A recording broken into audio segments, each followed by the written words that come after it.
Bonjour chers internautes et fidèles abonnés de Saint-Louis Online. Bienvenue dans ce flash d'informations qui vous est présenté par Mohamed Konté. Les députés de Yewwi Askan Wi s'attaquent au président de l'Assemblée nationale. Amadou Mame Diop, marionnette, assemblée piétinée, bâillonnée et ligotée, ont scandé ce jeudi 23 février devant les locaux de l'Assemblée nationale des députés de la coalition Yewwi Askan Wi. Le rassemblement s'est déroulé devant un dispositif de sécurité qui aurait dû servir à traquer les ministres et directeurs voleurs de deniers publics et non des députés qui dénoncent une assemblée croupion mise en léthargie et qui ne sert qu'à liquider et emprisonner des députés et non à parler des préoccupations du peuple, selon Guy Marius Sagna et ses collègues parlementaires. Ne s'arrêtant pas là, ces élus ont traité Macky Sall de dictateur. Ils ont aussi dénoncé l'instrumentalisation de la justice au Sénégal tout en demandant la libération des otages politiques. Le sit-in du groupe parlementaire Yewwi Askan Wi qui devait se tenir a été interdit mercredi par le préfet Mor Talla Tine. Les motifs invoqués sont les risques de troubles à l'ordre public,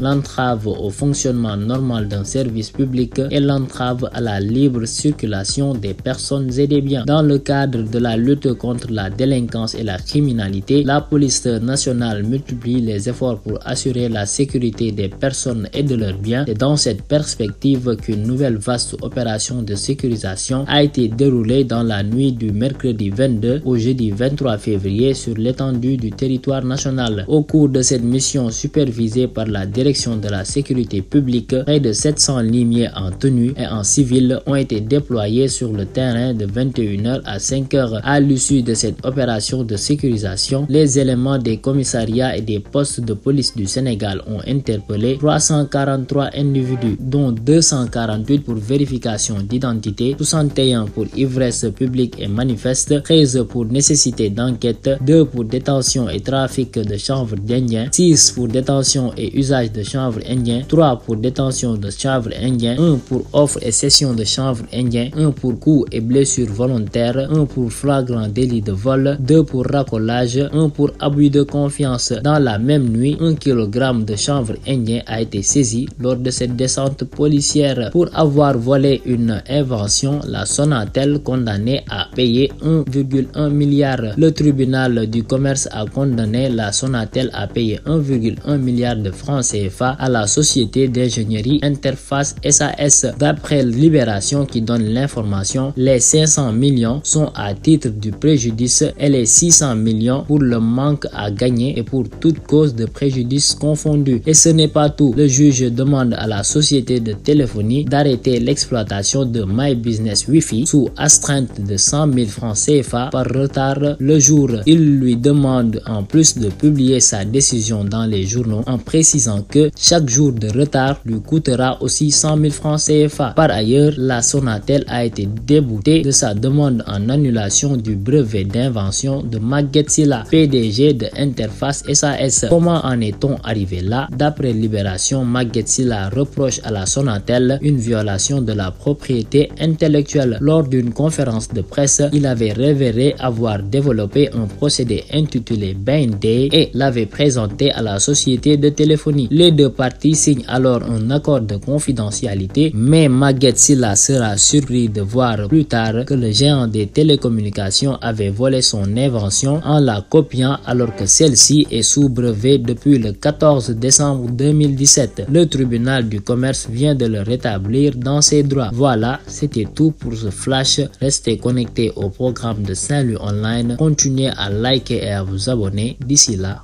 portez-vous bien.